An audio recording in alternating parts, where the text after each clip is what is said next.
नमस्कार दोस्तों, आपका स्वागत है। तो आज की इस वीडियो में हम भारत में कृषि से संबंधित जो भी महत्वपूर्ण तथ्य हैं और जो भी प्रश्न बनते हैं उन्हें कवर करेंगे। हम इस एक ही वीडियो में भारत में कृषि से संबंधित जितने भी महत्वपूर्ण तथ्य हैं उन्हें कवर करेंगे। तो ये वीडियो आपके लिए काफ़ी इम्पोर्टेंट होने वाली है। आप इसे पूरा एंड तक ज़रूर देखना और लास्ट में हम प्रीवियस ईयर क्वेश्चन भी लगाएंगे। तो आज आपको बहुत कुछ नया सीखने को मिलेगा, इसलिए वीडियो को पूरा देखना। तो चलिए बिना देरी किए हुए वीडियो को शुरू करते हैं और एक एक करके भारत में कृषि से संबंधित जो भी महत्वपूर्ण तथ्य हैं उन्हें पढ़ते हैं। तो शुरुआत करते हैं कि भारत को एक कृषि प्रधान देश कहा जाता है। क्यों कहा जाता है? क्योंकि हमारे देश का जो इकोनॉमिक सर्वे है ये बताता है कि हमारे यहाँ की लगभग 55% जनसंख्या प्रत्यक्ष रूप से कृषि पर निर्भर है। इसीलिए भारत को एक कृषि प्रधान देश कहा जाता है। और अगर हम बात करें डाटा की, तो 1951 में कृषि की जो भागीदारी थी ये जीडीपी में थी लगभग 52%। और इकोनॉमिक सर्वे के डाटा के अनुसार 2019-20 में कृषि की जो भागीदारी थी जीडीपी में ये थी 17.8%। और लेटेस्ट डाटा के अनुसार 2020-21 में जो कृषि की भागीदारी है ये है लगभग 19.9%। अगर आप 1951 से इसका कंपैरिजन करें तो ये तो कम हुई है, पर जो इसकी पैदावार हुई है, मतलब कि जो भारत में अब पैदावार होती है ये 1951 के मुकाबले में कई गुना बढ़ चुकी है। प्रोडक्शन कई गुना बढ़ चुकी है, पर जीडीपी में इसकी भागीदारी कम हो चुकी है। इसका कारण ये है कि जो बाकी के क्षेत्र हैं उनकी भागीदारी पहले के मुकाबले कई गुना बढ़ चुकी है, इसलिए जो कृषि की भागीदारी है ये कम हो गई है। इसे आप ऐसे समझिए कि जो भारत की राष्ट्रीय आय है यानी कि नेशनल इनकम, इसमें 3 क्षेत्रों का आकलन किया जाता है। पहला है प्राथमिक क्षेत्र, जिसमें कृषि से संबंधित सभी चीज़ों का आकलन किया जाता है। दूसरा है द्वितीय क्षेत्र, जिसमें उद्योग यानी कि कंपनी हो गई, फैक्ट्री हो गई, उनको इसमें जोड़ा जाता है। और तृतीय क्षेत्र में यानी कि टेरिशरी सेक्टर में सर्विस सेक्टर होता है ये, यानी कि सेवा से संबंधित जो चीज़ें होती हैं उनका आकलन तृतीय क्षेत्र में किया जाता है। जैसे डॉक्टर हो गए वो आपको सर्विस प्रोवाइड करते हैं, वकील हो गए वो आपको सर्विस प्रोवाइड करते हैं, तो इनका आकलन तृतीय क्षेत्र में किया जाता है। तो आज़ादी के बाद से ही जो ये सेकेंडरी सेक्टर है और टेरिशरी सेक्टर यानी कि द्वितीय क्षेत्र और तृतीय क्षेत्र का योगदान हमारी जीडीपी में कृषि के मुकाबले कई गुना बढ़ गया, जिस कारण आज हम देख रहे हैं कि जो कृषि का योगदान है ये लगभग है 19%। और जो द्वितीय क्षेत्र है इसका योगदान कितना है, तो लगभग 26%। और तृतीय क्षेत्र यानी कि जो सर्विस सेक्टर है इसका योगदान भारत की जीडीपी में सबसे ज़्यादा है, कितना? 55%।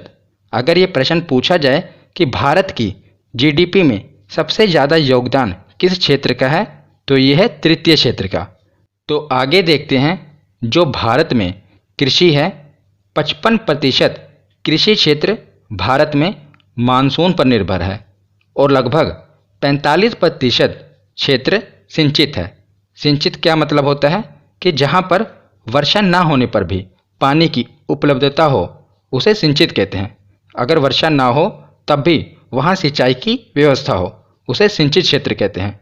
पर जो भारत में लगभग 55% कृषि क्षेत्र है ये मानसून पर निर्भर है, यानी कि वहाँ का किसान बारिश पर निर्भर है। इसीलिए आप देखते हैं कि कई बार क्या होता है, काफ़ी बारिश हो जाती है तब भी किसानों की फसल बर्बाद हो जाती है, और बारिश ना हो सूखा पड़ जाए तब भी किसानों की फसल बर्बाद हो जाती है।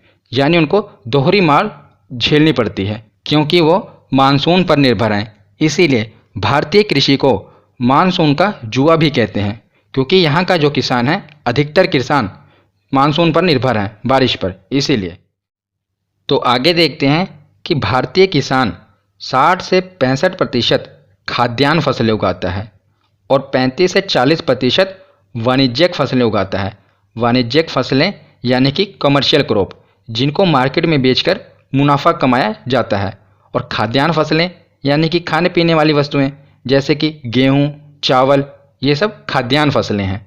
और वाणिज्यिक फसलें जैसे कि कपास, जिसका धागा बनेगा और उसका कपड़ा बनेगा, जूट, तो ये सब क्या हैं? ये वाणिज्यिक फसलें हैं जिनको बेचकर किसान मुनाफा कमाता है। पर भारतीय किसान ये लगभग 35 से 40% ही वाणिज्यिक फसलें उगाता है और वो ज़्यादातर 60 से 65% खाद्यान्न फसलें उगाता है। क्यों? क्योंकि जो आज भी हमारा गरीब किसान है, ये 2 वक्त की रोटी के लिए अनाज उगाता है। और वो फसलें इसलिए नहीं उगाता कि उनको बेचकर मुनाफा कमाए, बल्कि अपने परिवार के 1 साल भर के लिए भरण पोषण के लिए खेती करता है। तो इसलिए भारतीय किसान की जो हालत है वो दयनीय है, वो गरीब है। इसलिए वो ज़्यादातर खाद्यान्न फसलें उगाता है ताकि वो अपने परिवार का भरण पोषण कर सके और 2 वक्त की रोटी का इंतजाम कर सके। और लगभग 35 से 40% ही किसान वाणिज्यिक फसलें उगाता है जिनसे वो मार्केट में बेचकर मुनाफा कमा सके, जैसे कपास, जूट, गन्ना, ये सब वाणिज्यिक फसलें हैं। तो आगे हम कुछ डाटा देख लेते हैं जो कि आपके एग्ज़ाम के लिए महत्वपूर्ण है। तो भारत में कुल क्षेत्रफल का लगभग 51% पर कृषि हो सकती है, यानी कि भारत के कुल क्षेत्रफल का 51% जो ज़मीन है वो कृषि के लायक है। और 21% पर भारतीय क्षेत्रफल में वन है और 24% भूमि पर बंजर भूमि है जहाँ पर फसलें नहीं उगाई जा सकती। और 4% भूमि चारगाह है, यानी कि जानवरों के चरने के लिए। तो भारत के कुल क्षेत्रफल का 51% पर कृषि है, 21% पर वन है और 24% पर बंजर भूमि है और 4% भूमि चारागाह है, याद रखिएगा। तो आगे देखते हैं भारत के कृषि जलवायु क्षेत्र। आपको पता होगा कि जो पौधे होते हैं ये एक प्रकार की विशिष्ट जलवायु में ही उगते हैं। कुछ पौधे होते हैं वो सर्दियों में उगते हैं, कुछ गर्मियों में उगते हैं, मतलब ये जलवायु पर डिपेंड करते हैं। कुछ पौधे होते हैं आप देखते होंगे वो पर्वतीय क्षेत्रों में ही उगते हैं क्योंकि वहाँ की जलवायु पर वो निर्भर होते हैं। कुछ मैदानी भागों में उगते हैं। तो जलवायु का बहुत ही इम्पोर्टेंट रोल है पौधे के विकास में। तो हर पौधा एक विशिष्ट जलवायु में ही अपना विकास करता है। जैसे गेहूँ एक शीतोष्ण कटिबंधीय पौधा है, अतः इसे सर्दी की ऋतु में ही उगाया जाता है। और धान एक उष्ण कटिबंधीय पौधा है, इसे गर्मी में मानसून के समय उगाया जाता है। तो जलवायु के आधार पर योजना आयोग ने भारत को कुल 15 कृषि जलवायु क्षेत्र में विभाजित किया है। तो याद रखिएगा कि भारत को कितनी कृषि जलवायु क्षेत्र में विभाजित किया गया है। तो 15 कृषि जलवायु क्षेत्र में विभाजित किया गया है। ये आप देख रहे हैं, ये कुल 15 कृषि जलवायु क्षेत्र हैं जिनमें भारत को विभाजित किया गया है। जैसे पश्चिमी हिमालय भाग, पूर्वी हिमालय भाग, कुछ द्वीप भाग हैं, कुछ मैदानी भाग हैं। ये आपकी परीक्षा में नहीं पूछे जाते कि कौन कौन से भाग हैं, बस यही पूछा जाता है कि कितने भागों में विभाजित किया गया है। फिर भी अगर आप पढ़ना चाहें तो आप अपनी नॉलेज के लिए इन्हें पढ़ सकते हैं। तो अब हम देखते हैं भारतीय कृषि के समक्ष कुछ समस्याएं, यानी कि भारतीय कृषि के सामने क्या क्या प्रॉब्लम्स हैं। सबसे पहली समस्या है मानसून पर अत्यधिक निर्भरता। ये तो अभी हमने पीछे पढ़ा ना कि 55% कृषि क्षेत्र मानसून पर निर्भर है। जब इतना बड़ा क्षेत्र मानसून पर निर्भर है तो इसीलिए भारतीय कृषि को मानसून का जुआ कहा गया है, क्योंकि जो यहाँ का किसान है ये ज़्यादातर बारिश पर डिपेंड है। और क्या होता है, कई बार हमारे भारत में अत्यधिक वर्षा हो जाती है जिस कारण जो हमारे किसान हैं उनकी फसलें बर्बाद हो जाती है। और कई बार क्या होता है, जितनी बारिश होनी चाहिए उतनी भी बारिश नहीं होती, जिस कारण अकाल जैसी यानी कि सूखे जैसी हालत हो जाती है। इसीलिए भारतीय किसान की जो हालत है ये काफ़ी दयनीय है, क्योंकि जो अभी भी जो हमारी कृषि है ये मानसून पर निर्भर है और जो सिंचाई की व्यवस्था है ये लगभग 45% क्षेत्रों पर ही है, जिस कारण भारतीय जो कृषि है इसको मानसून का जुआ कहा गया है। ये क्वेश्चन पूछा जाता है कि मानसून का जुआ किसे कहा जाता है, तो ये भारतीय कृषि को कहा जाता है, क्योंकि मानसून पर अत्यधिक निर्भर हैं हम इसलिए। अगली समस्या है कृषि का अशिक्षित एवं परंपरावादी होना। तो जो भारत का अधिकतर किसान है ये अशिक्षित है, पढ़ा लिखा नहीं है और पुराने तरीके से कृषि करता है। जो पढ़े लिखे लोग हैं वो कृषि करना नहीं चाहते। तो आपको पता है जो किसान हैं, भारत के किसान हैं, ये अशिक्षित हैं, कम पढ़े लिखे हैं और जो पुराने तरीके से कृषि होती आई है, मतलब कि जैसा उन्होंने अपने दादा परदादा अपने पिताजी से सीखा है उसी प्रकार की वो कृषि करते हैं। और अभी भी भारतीय कृषि में मशीनीकरण का अभाव है, वो पुराने तरीके से ही कृषि करते हैं। तो ये भी दूसरी समस्या है। तो अगली समस्या है कृषि जोतों का छोटा आकार।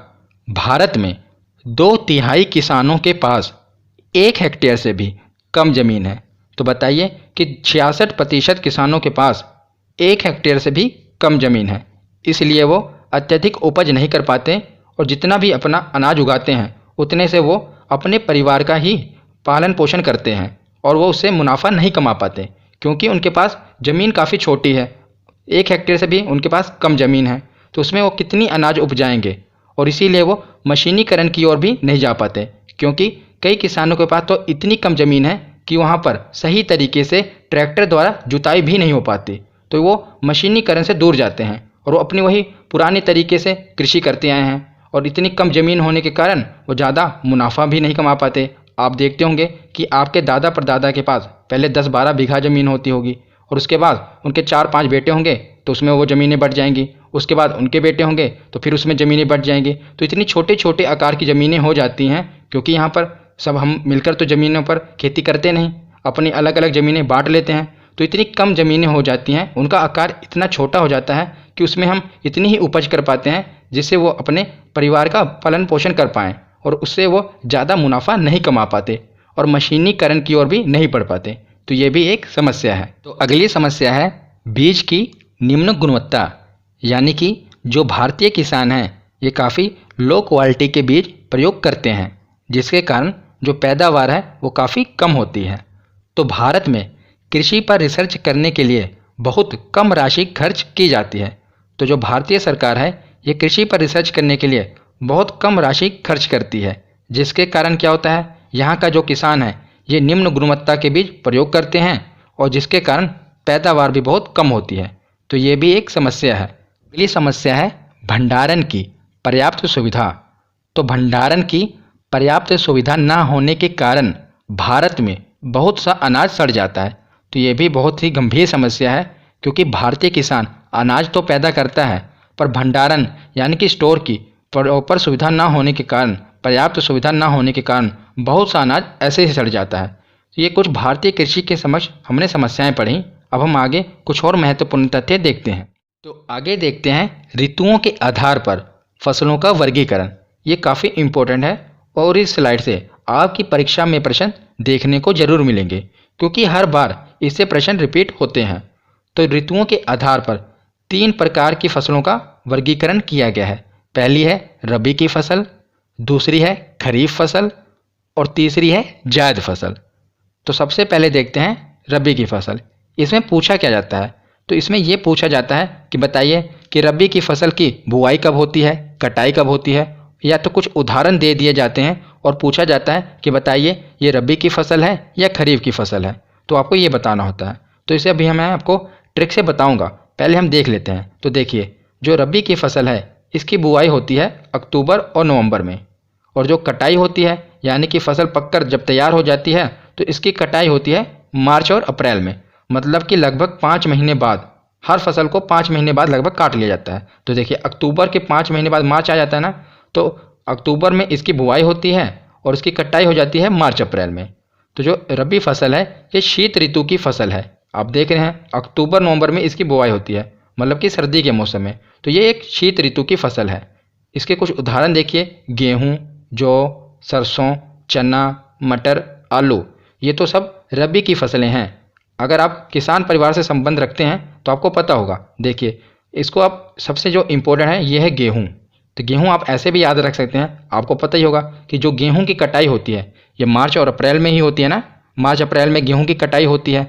अब जो वैसाखी का त्यौहार होता है 13 अप्रैल को, तो उस समय भी किसान गेहूँ की कटाई करते हैं। तो इसको तो आप याद रख सकते हैं। अगर मार्च अप्रैल में इसकी कटाई होगी तो 5 महीने पहले ही इसकी बुआई हुई होगी, यानी कि अक्टूबर नवंबर में, सर्दियों के मौसम में।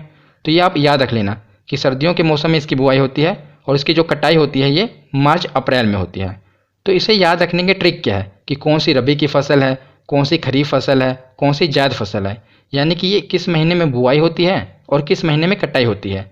अगर आपको एक भी फसल का अंदाज़ा लग जाए कि ये इस महीने में बुआई होगी तो आप बाकी का अंदाज़ा लगा लेंगे, क्योंकि देखिए जो रबी की फसल है और खरीफ फसल है इन्हीं दोनों को पूछा जाता है। तो एक तो बुआई होती है सर्दियों में अक्टूबर नवंबर, और दूसरे की बुआई होती है जून जुलाई यानी कि गर्मियों में, मानसून के समय। तो आप यही कन्फ्यूज़ हो जाते हैं कि कौन सी है गर्मियों वाली, कौन सी है सर्दियों वाली, कि खरीफ फसल गर्मियों वाली है या रबी फसल गर्मियों वाली है। तो इसका एक तरीका है, देखिए इसकी एक ट्रिक है, यह है खजाना। क्या? खजाना। इसे आप याद रख पाएंगे कैसे? खा से हो जाएगा खरीफ फसल, तो खरीफ फसल, उसके बाद आएगी बुआई, तो जा से क्या आएगा? जून, जून और जुलाई होगा, और ना से क्या होगा? नवंबर, नवंबर और दिसंबर। देखिए खा से हो गया क्या होगा? खरीफ, जा से क्या हो गया? जून, और ना से क्या होगा? नवंबर। यानी कि खरीफ जो फसल है उसकी बुआई होगी जून में और कटाई होगी नवंबर में। इससे आपको खरीफ फसल का अंदाज़ा हो जाएगा।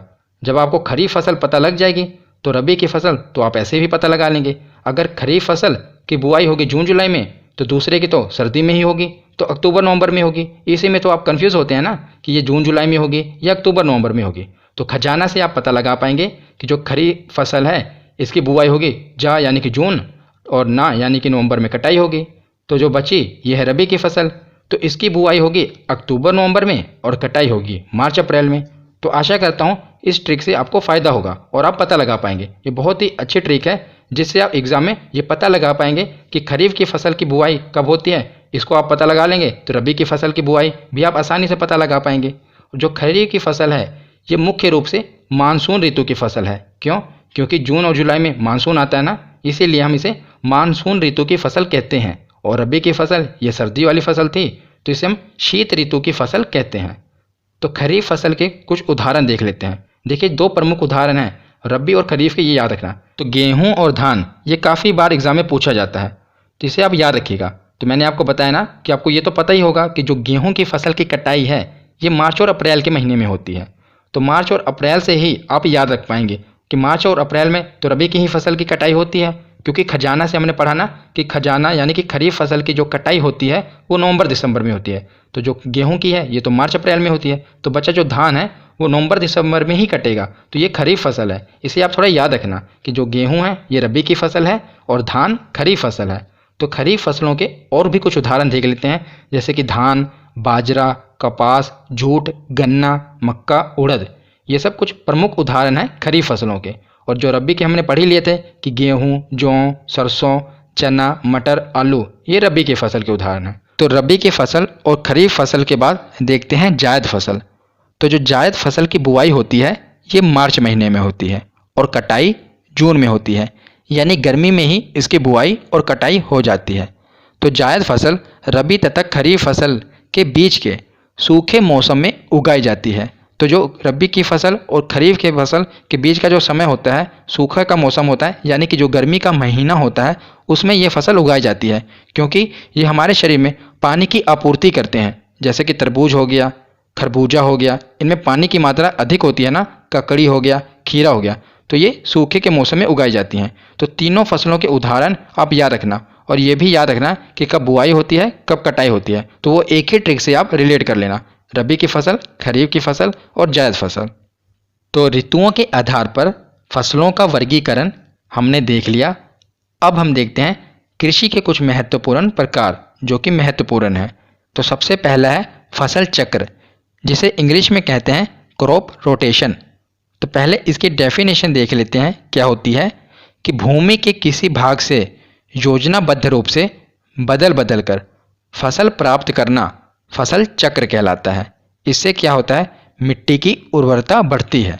तो फसल चक्र बहुत ही महत्वपूर्ण होता है किसानों के लिए। इससे क्या होता है, उनकी मिट्टी की जो उर्वरता होती है वो भी बढ़ती है, और जो फसलों का जो पैदावार होती है वो भी बढ़ती है, प्रोडक्शन भी बढ़ती है। तो कृषि वैज्ञानिक क्या सुझाव देते हैं कि पहले अगर हम अधिक खाद चाहने वाली फसलें उगा रहे हैं तो उसके बाद हमने क्या करना चाहिए कि कम खाद चाहने वाली फसलें उगानी चाहिए, जिसमें कम खाद लगे। अगर पहले हम अधिक पानी वाली फसलें उगा रहे हैं जिनको पानी की बहुत ज़रूरत होती है, तो उसके बाद दूसरी फसल में हमें क्या करना चाहिए कि कम पानी चाहने वाली फसलों को उगाना चाहिए। जिससे क्या होगा, जो मिट्टी की उर्वरता है ये बढ़ेगी, कम नहीं होगी। अगर हम बार बार एक ही तरह की फसल उगाएंगे तो इससे क्या होगा कि जो मिट्टी की उर्वरता है ये काफ़ी कम होगी। और अगर हम योजनाबद्ध तरीके से बदल बदल कर फसलों को यानी कि रोटेट करके फसलों को उगाएंगे तो इससे मिट्टी की उर्वरता बढ़ती है। तो याद रखिए। अगली देखते हैं अनुबंध कृषि यानी कि कॉन्ट्रैक्ट फार्मिंग। ये आजकल काफ़ी चर्चा में है, इसलिए ध्यान से सुनिएगा। तो कॉन्ट्रैक्ट फार्मिंग खेती करने की एक ऐसी प्रक्रिया है जिसमें किसान और कॉन्ट्रैक्टर के बीच एक कॉन्ट्रैक्ट साइन होता है।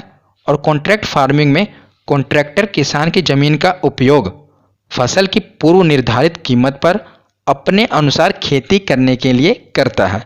तो इसे आप एक उदाहरण से समझिए कि अनुबंध कृषि क्या होती है। इसमें क्या होता है कि कॉन्ट्रैक्टर और फार्मर यानी कि किसान के बीच एक समझौता हो जाता है। समझौते में क्या होता है कि जो कॉन्ट्रैक्टर होता है, मान लीजिए उसकी चिप्स की कंपनी है और उसे किसान से आलू चाहिए, तो वो कहेगा कि आप अपने खेत में आलू उगाइए और मुझे आपसे आलू चाहिए, और मैं आपको आलू की कीमत वो पहले ही डिसाइड कर देगा, यानी कि पूर्व निर्धारित कीमत कि मैं आपसे मान लीजिए 10 रुपये किलो आलू खरीदूंगा। तो किसान को क्या करना होगा, अपने खेत में आलू उगाना पड़ेगा क्योंकि उनका समझौता हो गया, और वो उस आलू को उस कॉन्ट्रैक्टर को ही बेचेगा और जितनी पूर्व निर्धारित कीमत है उतने पर ही बेचेगा। मान लीजिए कि मार्केट में 12 रुपये प्रति किलो आलू की कीमत चल रही है, पर अगर किसान ने 10 रुपये पर समझौता कर लिया तो उसे 10 रुपये पर ही बेचना पड़ेगा। अगर मान लीजिए मार्केट में 8 रुपये कम कीमत हो, तब भी वो जो किसान है वो 10 रुपये पर ही बेचेगा। मतलब कि जो पूर्व निर्धारित कीमत है उतने पर ही वो अपनी जो कृषि खेती की गई है आलू को बेचेगा, और सारा का सारा आलू उसी कॉन्ट्रैक्टर को बेचेगा जिसके साथ उसका समझौता हुआ है। तो ये होती है कॉन्ट्रैक्ट फार्मिंग, जिसमें पहले ही कीमत डिसाइड कर ली जाती है और कॉन्ट्रैक्ट साइन हो जाता है किसान से कि उसकी आवश्यकता अनुसार यानी कि कॉन्ट्रैक्टर की आवश्यकता अनुसार आप फसल उगाओ और आपको पूर्व निर्धारित कीमत पर आपकी फसल का भुगतान कर दिया जाएगा। तो ये है अनुबंध कृषि। तो आगे देखते हैं कार्बनिक कृषि यानी कि ऑर्गेनिक फार्मिंग। तो ये भी काफ़ी इंपॉर्टेंट है ऑर्गेनिक फार्मिंग और बहुत ही महत्वपूर्ण है। तो ऑर्गेनिक फार्मिंग क्या होती है? तो कार्बनिक खेती उसे कहा जाता है जो खेती बिना किसी रासायनिक खाद कीटनाशकों के बिना की जाती है, और जिसमें सिर्फ जैविक खाद यानी कि जिसमें गोबर का प्रयोग कर लिया जाए, गोबर की खाद का, सिर्फ जैविक खाद का ही प्रयोग किया जाता है, इसमें किसी रासायनिक खाद का प्रयोग नहीं किया जाता, उसे ऑर्गेनिक फार्मिंग कहते हैं। तो ऑर्गेनिक फार्मिंग का एक एग्जाम्पल आप बताइए कि भारत का कौन सा राज्य है जो सबसे पहले जैविक राज्य बन चुका है, यानी कि वो पूर्ण रूप से जैविक खेती करता है। तो यह है सिक्किम। सिक्किम भारत का पहला राज्य है जो पूर्ण रूप से ऑर्गेनिक फार्मिंग करता है, वो कार्बनिक कृषि करता है। तो आगे हम देखते हैं झूम कृषि। ये बहुत महत्वपूर्ण है, एग्जाम में बहुत बार पूछा जाता है झूम कृषि के बारे में, इसलिए ध्यान से सुनिएगा। तो झूम कृषि को इंग्लिश में कहते हैं स्लैश एंड बर्न फार्मिंग। तो यह कृषि प्रायः पूर्वोत्तर राज्यों में की जाती है, यानी कि नॉर्थ ईस्ट जो राज्य हैं वहाँ पर की जाती है, जिसमें पहले पेड़ पौधों को काट दिया जाता है और वहाँ पर कृषि की जाती है, और जब वहाँ की मिट्टी की उर्वरता खत्म हो जाए तब आगे पेड़ पौधों को काटकर उन पर कृषि की जाती है। इसलिए इस कृषि को स्थानांतरित कृषि भी कहते हैं। तो इसमें क्या होता है, जो नॉर्थ ईस्ट राज्य है वहाँ पर आपको पता है पहाड़ पर्वत है, तो वहाँ पर क्या होता है, जैसे ये पहाड़ है तो यहाँ पर पहले जो पेड़ पौधे लगे हैं तो वो क्या करेंगे, इनको काट देंगे और यहाँ पर कृषि करेंगे। कृषि करेंगे तो कुछ 1-2 सालों के बाद क्या होगा, यहाँ की जो मिट्टी है यहाँ की उर्वरता खत्म हो जाएगी और मिट्टी काफ़ी अम्लीय हो जाती है नॉर्थ ईस्ट राज्यों में। तो उसके बाद क्या करेंगे, वो जो आगे के पेड़ पौधे हैं, जो आगे पेड़ पौधे हैं इनको काट देंगे, तो यहाँ पर कृषि करने लगेंगे। तो कुछ साल बाद यहाँ की उर्वरता कम हो जाएगी तो आगे मतलब वो स्थानांतरित करते रहते हैं। इसी को झूम कृषि कहा जाता है, स्लैश एंड बर्न फार्मिंग। पहले यहाँ के पेड़ पौधे काटेंगे, उनको आग लगाएंगे तो यहाँ पर खेती करेंगे, फिर आगे के पेड़ पौधे काटेंगे वहाँ पर खेती करेंगे। तो इस प्रकार ये इस कृषि को स्थानांतरित कृषि कहते हैं। तो एग्जाम में पूछा जाता है कि स्थानांतरित कृषि किसे कहा जाता है, तो झूम कृषि को कहा जाता है, याद रखिएगा। तो अगला प्रकार देखते हैं सीढ़ी नुमा कृषि यानी कि टेरेस फार्मिंग। तो सीढ़ीदार खेत पर्वतीय या पहाड़ी प्रदेशों की ढलवां भूमि पर कृषि के उद्देश्य से विकसित क्षेत्रों को कहते हैं, और इन प्रदेशों में पहाड़ों की ढलानों पर सीढ़ियों के आकार के छोटे छोटे खेत विकसित किए जाते हैं जो मृदा अपरदन और बारिश के पानी को बहने से रोकने में सहायक होते हैं। तो जैसा कि आप इमेज में देख रहे हैं, इसी को कहते हैं सीढ़ी नुमा कृषि। ये अक्सर पहाड़ी और पर्वतीय ढलानों पर ही होती है, क्योंकि वहाँ पर क्या होता है, जब बारिश होती है पहाड़ी इलाकों में अक्सर ही बारिश होती रहती है, तो जो क्या होता है, जब पानी बहुत तेज़ी से नीचे की ओर बहता है और वहाँ मृदा का अपरदन बहुत ही ज़्यादा होता है और बारिश के बहाव के कारण मिट्टी जो वहाँ की बह जाती है, तो इसलिए वहाँ पर सीढ़ीदार खेत बनाए जाते हैं, जैसा कि आप इमेज में देख रहे हैं। तो इस तरह खेत बनाने के पीछे क्या मकसद होता है, ताकि मृदा अपरदन को रोका जा सके और जब वहाँ पर बारिश हो तो जो मृदा की कटाई है उसे रोका जा सके, इसलिए पहाड़ी इलाकों पर सीढ़ी नुमा खेती की जाती है, ये याद रखिएगा। तो कृषि के प्रकार हमने देख लिए। अब हम देखते हैं विभिन्न कृषि क्रांतियाँ। तो ये एग्ज़ाम में पूछी जाती हैं विभिन्न कृषि क्रांतियाँ, जो हमारे देश में विभिन्न प्रकार की कृषि क्रांतियाँ हुई हैं, उसमें से जो हरित क्रांति है ये काफ़ी एग्ज़ाम में पूछी जाती है, तो इसे हम थोड़ा डिटेल में पढ़ेंगे। और जो बाकी की क्रांतियाँ हैं उससे यही पूछा जाता है कि ये कृषि क्रांति किससे संबंधित है, तो हम उसे उसी प्रकार पढ़ेंगे। पहले हम देखते हैं हरित क्रांति। तो हरित क्रांति है क्या? हरित क्रांति कृषि उत्पादन को बढ़ाने के लिए लागू की गई एक नीति थी। इसके तहत अनाज उगाने के लिए प्रयुक्त पारंपरिक बीजों के स्थान पर जो उन्नत किस्म के बीजों का प्रयोग किया गया था, यानी कि उन्नत किस्म के बीजों का प्रयोग किया गया था कृषि की पैदावार को बढ़ाने के लिए, उसी को हरित क्रांति कहा गया। तो आप देख रहे हैं कि जो हरित क्रांति है उसको मैंने दो भागों में बांटा है। तो जो ये लेफ्ट साइड में है ये वाली हरित क्रांति विश्व की है और ये भारतीय हरित क्रांति है। आपने भारतीय हरित क्रांति के बारे में ही पढ़ा होगा, पर अब इसको भी याद रखना। तो जो विश्व में हरित क्रांति सबसे पहले 1965 में यूएसए और मैक्सिको में हुई थी। और हरित क्रांति के जनक किसे कहा जाता है, तो नॉर्मन बोरलॉग को कहा जाता है। आपने स्वामीनाथन के बारे में पढ़ा होगा, पर वो भारतीय हरित क्रांति के जनक थे। अगर आपसे ये पूछा जाए कि हरित क्रांति के जनक कौन है, तो वो हैं नॉर्मन बोरलॉग, याद रखिएगा। और शांति के क्षेत्र में इन्हें नोबेल पुरस्कार भी मिल चुका है, तो इनके इस काम के लिए इन्हें नोबेल पुरस्कार मिला। पर एग्रीकल्चर के क्षेत्र में कोई नोबेल पुरस्कार नहीं दिया जाता, इसीलिए इन्हें शांति के क्षेत्र में नोबेल पुरस्कार दिया गया था, याद रखिएगा। अब हम देखते हैं भारतीय हरित क्रांति। तो भारतीय हरित क्रांति के जनक कौन थे, तो ये थे एम.एस. स्वामीनाथन, ये थे भारतीय हरित क्रांति के जनक। तो भारत में जो हरित क्रांति की शुरुआत हुई थी ये हुई थी 1966 और 67 में, याद रखिएगा। कब हुई थी? 1966 और 67 के बीच में। तो जो हरित क्रांति का सबसे अधिक प्रभाव गेहूं और चावल की कृषि पर देखने को मिला था। भारत में गेहूं और चावल की कृषि पर सबसे ज़्यादा हरित क्रांति का प्रभाव देखने को मिला था, ये पूछा जाता है।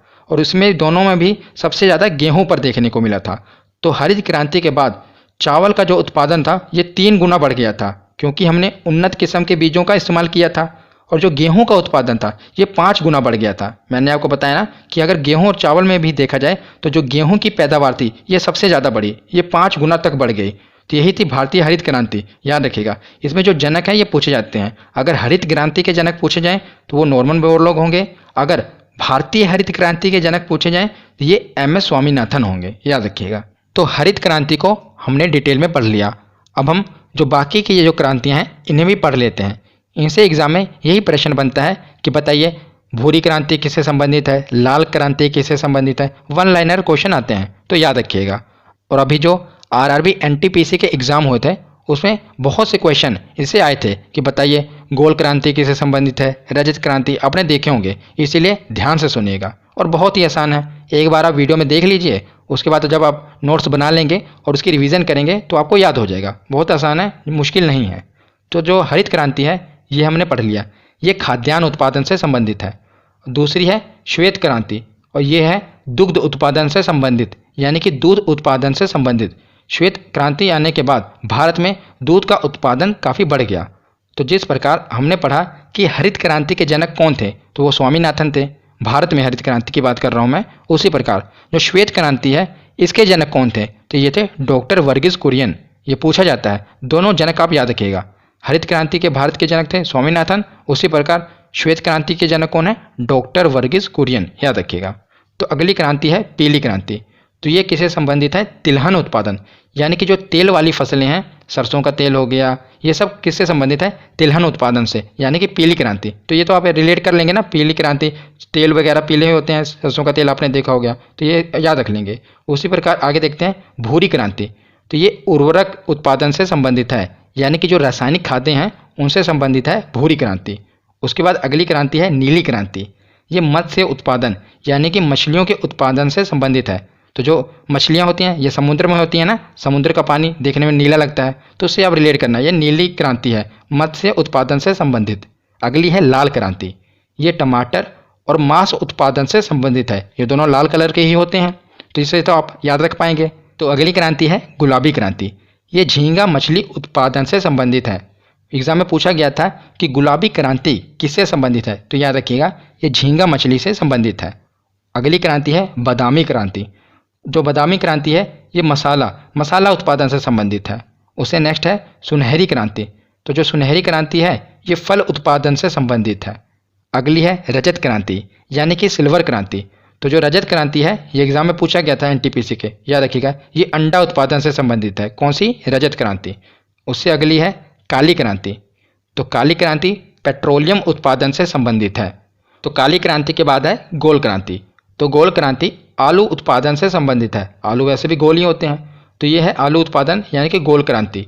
तो ये सभी प्रकार की क्रांतियाँ आप याद रखना, आसान है, आपको पता लगेगा होगा आसान है, ज़्यादा कुछ मुश्किल नहीं है। लास्ट में एक बचा है इंद्रधनुषी क्रांति, इंद्रधनुष क्रांति इसे कहते हैं।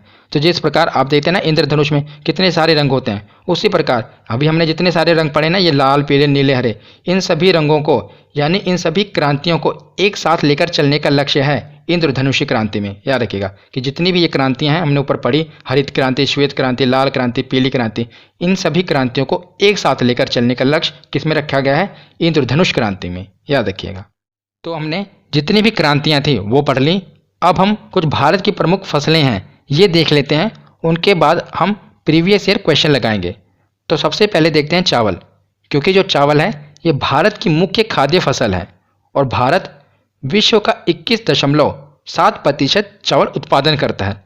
और याद रखिएगा ये भारत की प्रमुख फसल है, मतलब कि जो भारत का ज़्यादातर क्षेत्रफल है उस पर चावल की ही फसल उगाई जाती है, चाहे उत्तर भारत हो या दक्षिण भारत हो। तो भारत में नंबर 1 पर कौन है? एग्जाम में यही प्रश्न बनते हैं कि बताइए विश्व में इस फसल को सबसे ज़्यादा कौन उत्पादन करता है, भारत में कौन सा राज्य उत्पादन करता है, तो ये तो आप याद रखिएगा। तो जो भारत में है, पश्चिम बंगाल में सबसे ज़्यादा चावल का उत्पादन होता है।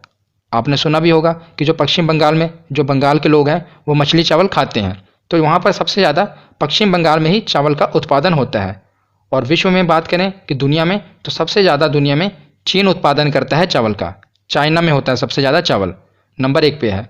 और केंद्रीय चावल अनुसंधान केंद्र, जो भारत में केंद्रीय चावल अनुसंधान केंद्र है, ये कहाँ पर है? तो ये कटक में है। ये एग्जाम में पूछा गया था एसएससी में कि केंद्रीय चावल अनुसंधान केंद्र कहाँ पर है, तो उड़ीसा के कटक में है केंद्रीय चावल अनुसंधान केंद्र, याद रखिएगा। तो चावल के बाद हम देखते हैं भारत की दूसरी प्रमुख खाद्य फसल, ये है गेहूँ। तो विश्व में गेहूँ उत्पादन में चीन के बाद भारत का दूसरा स्थान आता है। नंबर 1 पे कौन है? चीन। चावल उत्पादन में भी चीन नंबर 1 पर है और गेहूं उत्पादन में भी चीन नंबर 1 पर है। और दूसरे नंबर पर है भारत गेहूं में। और भारत विश्व के लगभग 12% गेहूं का उत्पादन करता है। तो भारत में सबसे अधिक गेहूं का उत्पादन किस राज्य में होता है? तो यह है उत्तर प्रदेश। और पूरी दुनिया में तो चीन। और याद रखिएगा कि अगर ये पूछ लिया जाए कि प्रति हेक्टेयर उत्पादन में कौन नंबर 1 पे आता है, यानी कि प्रति हेक्टेयर कौन सबसे ज़्यादा गेहूं उत्पादन करता है भारत में, तो ये पंजाब में सबसे ज़्यादा उत्पादन होता है प्रति हेक्टेयर के हिसाब से। बाकी राज्यों के मुकाबले देखा जाए तो प्रति हेक्टेयर में पंजाब सबसे अधिक उत्पादन करता है। पर अगर टोटलिटी में देखा जाए कि सबसे ज़्यादा कौन उत्पादन करता है, तो ये उत्तर प्रदेश है और प्रति हेक्टेयर में पंजाब, ये दोनों ही याद रखिएगा। तो आगे और भी हम कुछ फसलें देखते हैं। अब हम देखते हैं कि उत्तर प्रदेश का पहला स्थान किन किन फसलों में है। तो एक तो गेहूँ हमने पीछे देख लिया, दूसरा है गन्ना।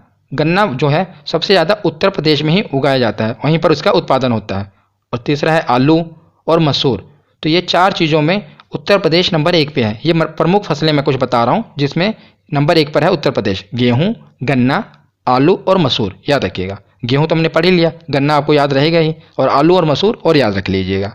उसके बाद देखते हैं राजस्थान का कुछ पहला स्थान। तो राजस्थान में बाजरा, ये तो बहुत महत्वपूर्ण है कि जो बाजरा है नंबर 1 में है राजस्थान। राजस्थान में ही सबसे ज़्यादा बाजरा उगाया जाता है। उसके बाद है सरसों। सरसों और बाजरा ये दोनों में राजस्थान का पहला स्थान है, तो ये दोनों याद रखिएगा। तो उत्तर प्रदेश और राजस्थान की फसलों के बाद और हम कुछ फसलें देख लेते हैं। इनसे यही प्रश्न बनता है कि बताइए विश्व में नंबर 1 पर कौन है और भारत में कौन सा राज्य सबसे ज़्यादा उत्पादन करता है। तो मैंने जैसे ये लिखा है रबड़, इस साइड मैंने लिखा है कि विश्व में कौन है, और इस साइड मैंने लिखा है कि भारत में कौन सा राज्य है।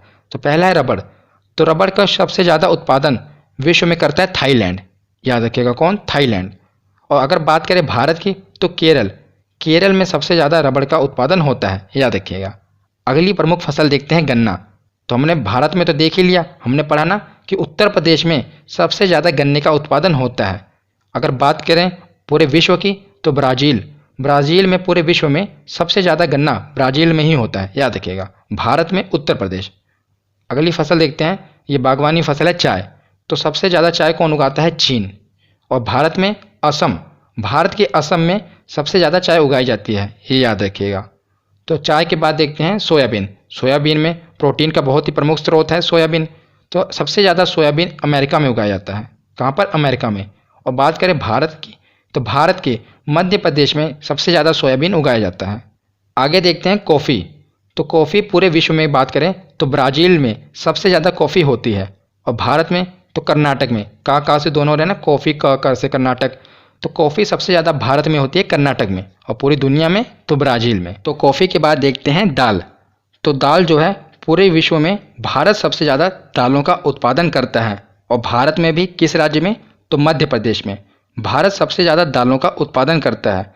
और एक मैं आपको इंटरेस्टिंग फैक्ट बताता हूँ कि जबकि भारत सबसे ज़्यादा दालों का उत्पादन करता है, फिर भी भारत को दूसरे देशों से दालें आयात करनी पड़ती है, क्योंकि जो भारत में है दालों की डिमांड बहुत ज़्यादा होती है। जितना यहाँ उत्पादन होता है उससे भी ज़्यादा दालों की डिमांड होती है, तो हमें दूसरे देशों से दालें मंगानी पड़ती है। क्योंकि आपको पता होगा भारत में एक टाइम दाल तो ज़रूर बनती है, हर घर में बनती है दाल। तो इसीलिए यहाँ पर दाल की जो डिमांड है बहुत ज़्यादा है, और इतनी उत्पादन होने के बाद मतलब कि दुनिया में हम नंबर 1 पर आते हैं दालों के उत्पादन के मामले में, फिर भी हमें बाहर से दालें मंगानी पड़ती हैं। तो ये हमने कुछ भारत की प्रमुख फसलें पढ़ ली। एक रह गया जूट, आप इसमें और इंक्लूड कर लीजिएगा जूट की फसल। तो जो जूट है ना, ये भी सबसे ज़्यादा भारत में ही होती है, और भारत में कहाँ पर, तो याद रखिएगा पश्चिम बंगाल में। जो जूट है ये सबसे ज़्यादा भारत में होती है, भारत के पश्चिम बंगाल में। ये मैं भूल गया था, इसे भी इंक्लूड कर लेना। तो हमने भारत की प्रमुख फसलें देख ली। यहाँ पर हमारा थ्योरी सेक्शन कंप्लीट होता है। अब हम इससे रिलेटेड जो प्रीवियस ईयर के क्वेश्चन है, पहला प्रश्न देखते हैं कि भारत का सबसे बड़ा चावल उत्पादक राज्य है। तो कहाँ के लोग चावल और मछली ज़्यादा खाते हैं, तो पश्चिम बंगाल के। तो भारत का सबसे बड़ा चावल उत्पादक राज्य है पश्चिम बंगाल। और पूरे विश्व में बात करें तो चीन आता है नंबर 1 पर। अगला प्रश्न है कि भारत की प्रमुख खाद्य फसल है। हमने पीछे पढ़ा ना कि कौन सी ऐसी फसल है जिसका उत्पादन मतलब ज़्यादातर भारत के क्षेत्रफल पर वो फसल उगाई जाती है, तो यह है चावल। ये भारत की प्रमुख खाद्य फसल है। अगर बात करें दूसरी प्रमुख खाद्य फसल तो वो गेहूँ है। अगला प्रश्न देखते हैं कि भारत में हरित क्रांति किस मामले में सर्वाधिक सफल रही है। तो हमने पढ़ा था ना कि भारत में हरित क्रांति से 2 प्रमुख फसलें थी जिनका उत्पादन कई गुना बढ़ गया था, तो ये थे गेहूं और चावल। अगर बात करें कि गेहूं और चावल में भी किसका उत्पादन ज़्यादा बढ़ा था, तो गेहूं का ज़्यादा बढ़ा था, याद रखिएगा। अगला प्रश्न देखते हैं कि भारत में हरित क्रांति का जनक किसे माना जाता है। यहाँ पर इन्होंने पूछा है कि भारत में, तो भारत में हरित क्रांति का जनक किसे माना जाता है, तो डॉक्टर MS स्वामीनाथन को। अगर ये पूछा जाता कि हरित क्रांति के जनक कौन है, तो ऑप्शन ए सही होता, नॉर्मन अर्नेस्ट बोरलॉग। पर अगर ये पूछा जा रहा है कि भारत में कौन है, तो ये है MS स्वामीनाथन, याद रखिएगा। अगला प्रश्न देखते हैं कि भारत में श्वेत क्रांति के जनक माने जाते हैं। तो श्वेत क्रांति किससे संबंधित है, दुग्ध यानी कि दूध उत्पादन से। तो इसके जनक कौन थे, मैंने आपको बताया था डॉक्टर वर्गीस कुरियन यानी कि डॉक्टर V कुरियन। ये भारत में श्वेत क्रांति के जनक माने जाते हैं। अगला प्रश्न है कि झूम है एक, ये पूछा गया था कि झूम क्या है, लोक नृत्य है, जनजाति है, नदी घाटी का नाम है, या कृषि करने का एक तरीका है। तो हमने पढ़ा था ना ये कृषि के प्रकार में झूम खेती, तो ये कृषि का एक तरीका है, याद रखिएगा। तो अगला प्रश्न है कि गोल क्रांति का संबंध किससे है। तो इसका सही आंसर होगा आलू उत्पादन। इसका संबंध है गोल क्रांति से। टमाटर उत्पादन ये लाल क्रांति से संबंधित है, और अंडा उत्पादन ये रजत यानी कि सिल्वर क्रांति से संबंधित है, याद रखिएगा। तो अगला प्रश्न है कि निम्नांकित में से कौन सी खरीफ की फसल नहीं है। तो देखा मैंने आपको बताया था ये पूछा जाता है कि कौन सी खरीफ की फसल है, कौन सी रबी की फसल है। तो यहाँ पर देखिए पहले तो चावल और गेहूँ दोनों आए हैं, इसमें से एक तो खरीफ की फसल होगी और एक रबी की फसल होगी। तो हमसे ये पूछा गया है कि खरीफ की फसल नहीं है, तो हमने पढ़ा था खजाना, खजाना यानी कि जो गेहूँ है ये तो हमने पढ़ा था कब काटा जाता है? मार्च अप्रैल में काटा जाता है। पर जो खजाने में यानी कि खरीफ में आ रही है ये नवंबर में कटाई होगी, तो ये तो गेहूं ही होगा इसका सही जवाब, क्योंकि इसकी तो मार्च अप्रैल में कटाई होती है और जो बाकी की फसलें हैं इनकी कटाई नवंबर दिसंबर में ही हो जाती है। तो गेहूं खरीफ की फसल नहीं है, ये किसकी फसल है? ये रबी की फसल है, याद रखिएगा। अगला प्रश्न है कि भारत में प्राकृतिक रबड़ का सबसे अधिक उत्पादन किस राज्य में होता है? तो ये केरल में होता है। और बात करें पूरी दुनिया की तो थाईलैंड नंबर 1 पे है रबड़ के उत्पादन में, याद रखिएगा। तो अगला प्रश्न है कि श्वेत क्रांति का संबंध किससे है? तो हमने पढ़ा ना किससे है, तो दूध उत्पादन से इसका संबंध है और इसके जनक वर्गीज कुरियन है। अगला प्रश्न है कि भारत में किस खाद्य फसल का उत्पादन सबसे अधिक होता है? तो ये किसका सबसे अधिक होता है? तो चावल का उत्पादन सबसे अधिक होता है भारत में। तो आज का आखिरी प्रश्न है कि भारत के किस राज्य में गन्ने की खेती के अंतर्गत सबसे अधिक भूमि है? वो ये पूछना जाता है कि बताइए भारत के किस राज्य में सबसे अधिक गन्ने का उत्पादन होता है? तो ये है उत्तर प्रदेश, यहाँ पर सबसे अधिक गन्ने का उत्पादन होता है। और बात करें पूरी दुनिया में तो पूरी दुनिया में नंबर 1 पर कौन है? तो ब्राज़ील है गन्ने के उत्पादन के मामले में। तो आज की ये वीडियो यहीं पर ख़त्म होती है। कैसी लगी ये वीडियो कमेंट सेक्शन में ज़रूर बताना। धन्यवाद।